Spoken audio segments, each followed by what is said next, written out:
Good morning all of you. मैं doctor Priyanka Kumari, assistant professor modern महिला college Seraikela Kharsawan, department of history. आज हम लोग इस वीडियो के माध्यम से यूजी सेमेस्टर 6 DAC 3 पेपर से राजा राम मोहन राय की जीवनी और उनके योगदानों की चर्चा करेंगे। राजा राम मोहन राय को भारतीय पुनर्जागरण का पिता कहा जाता है। वह आने वाली संस्कृति और सभ्यता के विराट रूप में एक शिखर के समान थे। वे मानववाद के दूत और आधुनिक भारत के पुरखा और पिता थे। राजा राम मोहन राय द्वारा प्रारंभ किए हुए भारत में पुनर्जागरण पर टिप्पणी करते हुए प्रोफेसर JN सरकार ने कहा था कि यह एक गौरवमयी उषा का आरंभ था। ऐसी उषा जैसी संसार में कहीं और देखने को नहीं मिली। एक वास्तविक पुनर्जागरण जो यूरोपीय पुनर्जागरण जो कुस्तुनतुनिया के पतन के पश्चात आया, उससे कहीं अधिक विस्तृत था, अधिक गहरा था और अधिक क्रांतिकारी था। इन्होंने 1774 में राधानगर में एक बंगाली ब्राह्मण कुल में जन्म लिया था। उनके पूर्वज जागीरदार थे और बंगाल के नवाबों के यहाँ सेवा करते थे और उन्हें उपाधियाँ मिली हुई थी। राजा राम मोहन राय ने आरंभिक शिक्षा अपने ही नगर में प्राप्त की और बंगला, फारसी और संस्कृत में पर्याप्त कौशल प्राप्त कर लिया। 1790 में वह उत्तरी भारत के भ्रमण कर गए और उन्होंने बौद्ध सिद्धांतों का परिचय प्राप्त किया।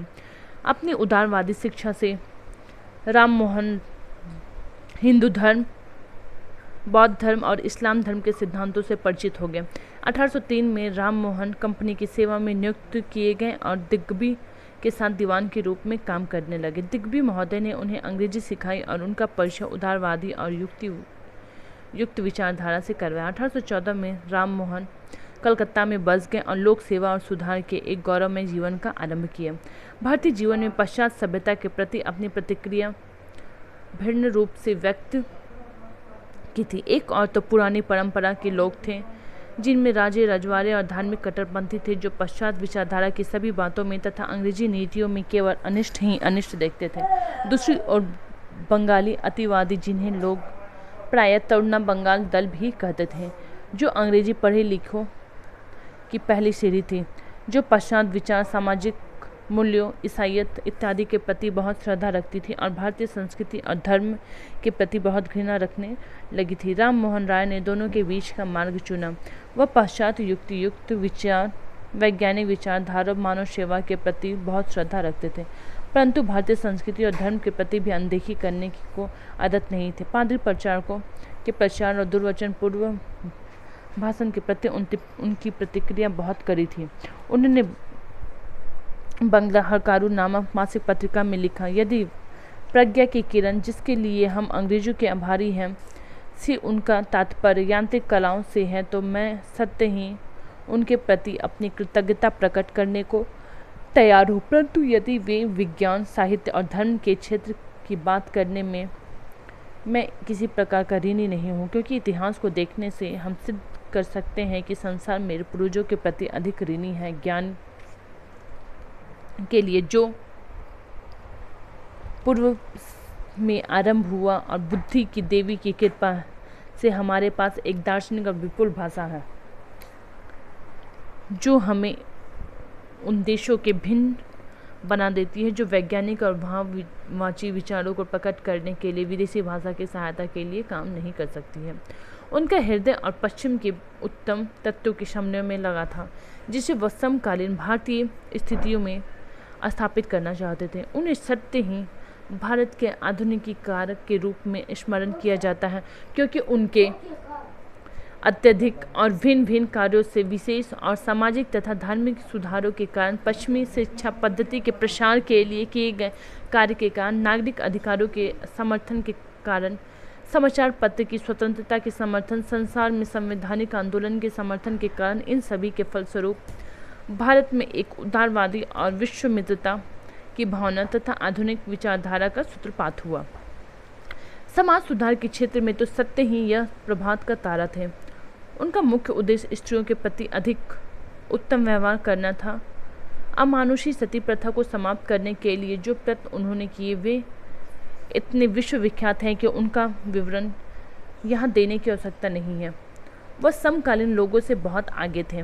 जब उन्होंने स्त्रियों के लिए पुनः विवाह का अधिकार मांगा, तो उनके पक्ष में उत्तराधिकारी के अधिकारों में भी परिवर्तन की मांग हुई। वे बाल विवाह और बहुपत्नी विवाहों को बंद करवाना चाहते थे। इससे अधिक वह उनकी शिक्षा के पक्ष में थे, क्योंकि उनके बिना उनके समाज में अच्छा स्थान प्राप्त करने की बात नहीं सोची जा सकती है।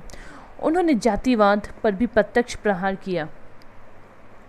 उनके अनुसार जाति पाति के कारण भारतीय समाज जड़ हो गया था और इससे लोगों की एकता तथा घनिष्ठता में बाधा पड़ती है। इन अनगिनत विभाजनों के कारण देश प्रेम की भावना उत्पन्न ही नहीं होती। राजा साहेब ने इस सुझाव दिया कि जाति पाति के बंधनों को हटाने के लिए स्वयं वैवाहिक पद्धति अपनानी चाहिए।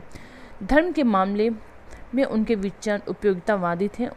लोग उन्हें धार्मिक व्यंथम अनुयायी कहते थे। उन धर्मों को भिन्न भिन्न आधारभूत सत्यों से परखना नहीं चाहते थे, अपितु उनके सामाजिक लाभ को देखते थे। उनका बल नैतिक और सामाजिक तत्वों पर था, जो सभी धर्मों में एक है, इसलिए वह सभी धर्मों को एकता पर बल देते थे।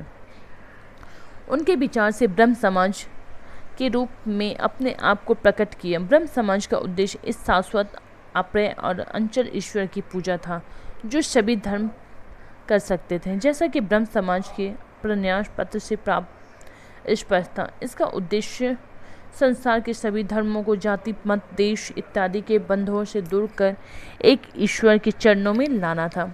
शिक्षा के क्षेत्र में वह अंग्रेजी शिक्षा के पक्ष में थे। उनके अनुसार एक उदारवादी पश्चात शिक्षा ही अज्ञान के अंधकार से हमें निकाल सकती है और भारतीयों को देश के प्रशासन में भाग दिला सकती है। इसी भावना से प्रेरित होकर उन्होंने लॉर्ड एमहर्स्ट को दिसंबर 1823 को एक पत्र लिखा था कि यदि अंग्रेजी संसद की यह इच्छा है कि भारत अंधकार में रहे तो संस्कृत शिक्षा से उत्तम कुछ नहीं हो सकता, परंतु सरकार का उद्देश्य भारतीय लोगों को अच्छा बनाना है, तो अतः उस सरकार को एक उदारवादी शिक्षा का प्रसार करना चाहिए, जिसमें गणित, सामान्य दर्शन, सामान्य शास्त्र, शरीर रचना तथा अन्य लाभदायक विज्ञान इत्यादि सम्मिलित हो, और निश्चित धनराशि से विदेशों से कुछ विद्वान भर्ती किए जाए और यहाँ कॉलेज खोले जाएं। राजनीतिक क्षेत्र में उनका विचार था कि अंग्रेजी साम्राज्य एक वास्तविक है और वह समझते थे कि यह भारत के विकास में एक पुनर्जन्म देने वाला शक्ति के रूप में कार्य करेगा। वास्तव में वह 19वीं शताब्दी के उदारवादी विचारकों के अग्रदूत थे। उनके अनुसार भारत को अंग्रेजी राज की 1 वर्षों तक आवश्यकता रहेगी, ताकि जिन दिनों वह अपनी राजनीतिक स्वतंत्रता के लिए प्रयत्नशील हो, देश की अत्यधिक हानि ना हो। अर्थात उनके अनुसार अंग्रेजों के अधीन ही भारत नागरिक और राजनीतिक स्वतंत्रताएं प्राप्त कर सकता है और सब संसार में अपना स्थान प्राप्त कर सकता है। उन्होंने उदारवादी सरकार की मांग नहीं की, परंतु प्रशासन में बहुत से सुधारों की आवश्यकता पर बल दिया, जैसे कि अधिक अच्छी न्यायपालिका कार्यकारिणी व न्यायपालिका से पृथकीकरण, भारतीयों को सेवाओं में भर्ती और समाचार पत्रों की स्वतंत्रता। वह स्वतंत्रता के उग्र प्रेमी थे और यह प्रेम की सीमाओं से दूर कर फैला था। उदाहरण के रूप में जब पवित्र संघ की शक्तियाँ ने नेपल्स लोकप्रिय आंदोलन को दबा दिया तो उन्हें बहुत दुख हुआ। उन्होंने अपनी संध्या की नियुक्ति रद्द कर दी। इसी प्रकार 1821 में जब स्पेन में संवैधानिक सरकार स्थापित हुई तो उन्होंने कलकत्ता में इस अवसर पर समारोह किया। ब्रजेंद्र नाथ सिंह ने लिखा ठीक ही कहा था कि राजा साहेब ने अंतर्राष्ट्रीय संस्कृति के और मानव इतिहास की सभ्यता के महत्वपूर्ण प्रश्नों के समाधान करने की सोची, वह आने वाली मानवता के भविष्यवक्ता बन गए। धन्यवाद।